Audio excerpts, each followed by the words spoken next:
Ελλήνων του Πάνου Καμένου, τον συνάδελφό μου δημοσιογράφο, τον κύριο Τέρενς Κουίκ. Κύριε Κουίκ, καλημέρα σας.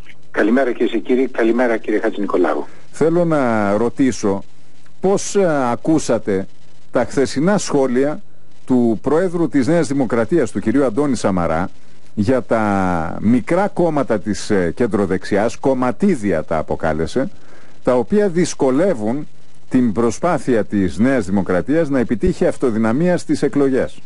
Δηλαδή ο σκοπός σε αυτόν τον τόπο, κύριε Χατζηνικολάου, είναι το να κερδίζει ένα κόμμα την αυτοδυναμία ή το να έχει στο μυαλό του? Δηλαδή είναι ο αυτοσκοπός αυτοδυναμίας ή ο σκοπός που πρέπει να υπάρχουν κάποια υγιή κόμματα, είναι να βοηθηθεί η Ελλάδα να βγει από όλη αυτή την ιστορία? Και εγώ θα κάνω και ένα πολύ απλό ερώτημα.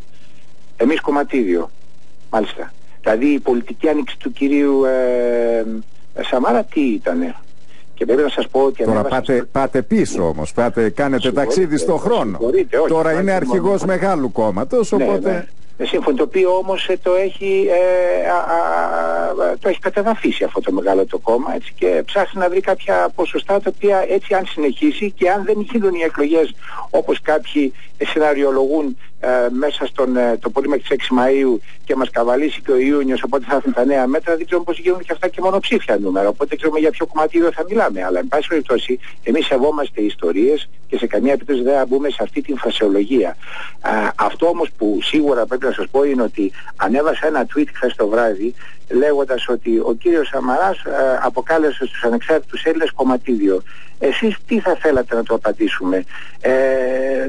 Δεν ξέρω εάν θα πρέπει να αποδεσμεύσω όλα αυτά τα οποία βγήκανε μέσα από tweets στον αέρα, σας διαβεβαιώ.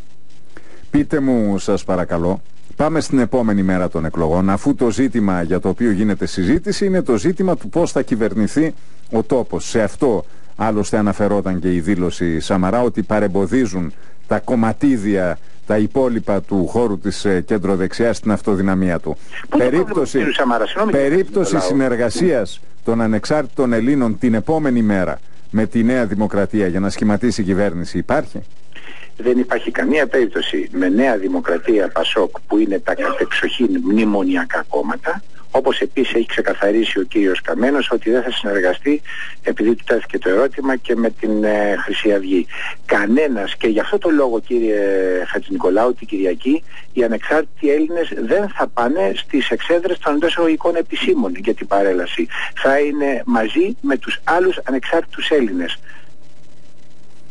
Πείτε μου, αυτό δεν το κατάλαβα, θέλετε να μου το εξηγήσετε καλύτερα?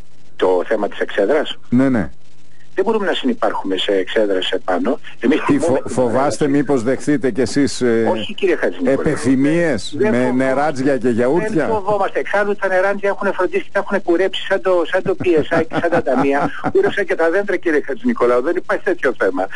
Αλλά και να σας πω και κάτι, και πλέον πρέπει να προσέχουμε και τα γιατί δεν πάτε στις εξέδρες, γιατί δεν πάνε οι βουλευτές σας? Δεν θέλουμε να συνυπάρχουμε στην ίδια σειρά, στην ίδια θέση, στον ίδιο χώρο με εκείνους οι οποίοι έχουν προσκυνήσει τα μνημόνια, εκείνους οι οποίοι έχουν υπογράψει για να χαθεί η εθνική μας καλά, στην εξέδρα πηγαίνουν και αντιπρόσωποι κομμάτων που δεν ψήφισαν το μνημόνιο. Πρόβλημα τους, κύριε Χατζηνικολάου, αν θέλουν να κάνουν κοινωνικές ή επίσημες ή πατριωτικές συναθρήσεις με τους προσκυνημένους, ας το κάνουν. Εμείς δεν θα πάμε. Πολύ σκληρό ακούγεται αυτό σαν γραμμή, δηλαδή κόβετε και τις κοινωνικές σχέσεις με όποιον δεν συμφωνεί μαζί σας πολιτικά? Όχι καθόλου. Είναι σκληρό το να θέλουμε να είμαστε μαζί με όλους τους άλλους ανεξάρτητους Έλληνες? Είναι σκληρό? Εγώ δεν το βλέπω. Πείτε μου κάτι, έτσι όπως το λέτε, ακούω σαν να ενθαρρύνετε τις αποδοκιμασίες. Καθόλου. Και σας παρακαλώ πολύ να διαβάσετε το τι ακριβώς είπε και ο Μανώλης ο Γλέζος, που αν μη τι άλλο κανείς δεν μπορεί να τον κατηγορήσει ότι είναι ο άνθρωπος ο οποίος θα υποδαβλήσει. Αυτό που όμως πρέπει να σας πω κατηγορηματικά είναι το ότι αν νομίζετε, το αν νομίζει οποιοσδήποτε ότι υποδαβλίζουμε αποδοκιμασίες επειδή θα σταθούμε μαζί με τους άλλους ανεξάρτητους Έλληνες, με όλους τους υπόλοιπους που διαφωνούν με εκείνους οι οποίοι θα πάνε να στηθούν για να τους χαιρετήσει ο παρελάβρον για ποιο πράγμα? Επειδή μια μέρα όπου γιορτάζουμε την Ελληνική Επανάσταση, αυτοί εκχώρησαν εθνική κυριαρχία στον απόλυτο βαθμό, κύριε Χατζηνικολάου. Πείτε μου, σας παρακαλώ, κύριε Κουίκ, θα υπάρξει προσχώρηση άλλου βουλευτού στην παράταξή σας, στο κόμμα σας? Θα συμπληρώσετε? Είναι 9 τώρα οι βουλευτές σας. Σας λείπει ένας για να συμπληρώσετε το μαγικό αριθμό 10 που δίνει άλλα δικαιώματα στην κοινοβουλευτική σας παρουσία και εκπροσώπηση. Να εξηγήσω στον κόσμο ότι τα άλλα δικαιώματα δεν έχουν να κάνουν τίποτα με οικονομικά συμφέροντα. Με το λόγο έχουν να κάνουν, με το να μιλάτε παραπάνω. Πολύ ωραία. Έχω την εντύπωση ότι πλέον... Αλλά επίσης έχετε υπόψη σας ότι η κοινοβουλευτική ομάδα δίνει και δικαιώματα συμμετοχής στη συνέχεια στα debate, στον κρατικό χρόνο στην τηλεόραση κλπ. Σωστό. Μου βάζετε ένα ζήτημα το οποίο είναι καθαρά διαδικαστικό, δηλαδή θέλουμε τους 10 για να είμαστε διαδικαστικά μέσα στα debate. Για μας η μεγαλύτερη ικανοποίηση, κύριε Χατζηνικολάου, είναι ότι χωρίς να είμαστε 10, αν είμαστε 9 βουλευτές και ο 10ος βουλευτής για μας, δηλαδή η εκπροσώπησή μας, πραγματικά και το εννοώ, είναι ο κόσμος ο οποίος μας ακολουθεί. Τους θεωρούμε ότι είναι οι καλύτεροι μας βουλευτές αυτοί.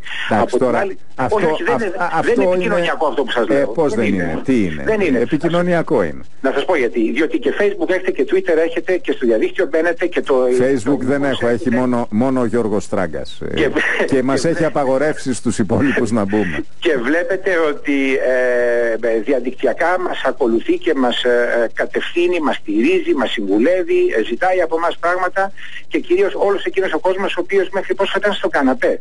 Αλλά η μεγαλύτερη ικανοποίησή μας είναι ότι αυτό το ρεύμα το οποίο έχει δημιουργηθεί από τους ανεξάρτητους Έλληνες για τους ανεξάρτητους Έλληνες δημιουργεί πλέον μια και επικοινωνιακή δυναμική για μας.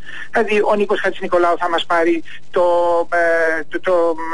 ραδιοφωνικό σταθμός από όλη την Ελλάδα, θα μας πάρει τηλεοπτικό σταθμός. Συνεπώς δεν νομίζω ότι έχουμε έλλειμμα επικοινωνίας πλέον. Απέναντίας πρέπει να σας πω ότι φροντίζω να διαχειρίζομαι αυτόν τον όγκο πια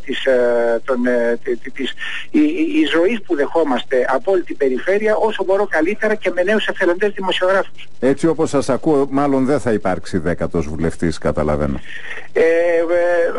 Δεν ξέρω και σας το λέω εντύμως. Δεν ξέρω. Μάλιστα. Μπορεί να υπάρξει, μπορεί να μην υπάρξει. Πάντως, εάν υπάρξει, το βλέπω πάρα πολύ χλωμό να είναι από την πλευρά εκείνων που διέγραψε ο κύριος Σαμαράς. Αν υπάρξει, επομένως λέτε ότι θα είναι από άλλο πολιτικό χώρο. Φρονώ, ναι. Μάλιστα. Σας ευχαριστώ θερμά, κύριε Κουρίκ. Κύριε Χατζηνικολάου, εγώ ευχαριστώ πάρα πολύ. Καλημέρα.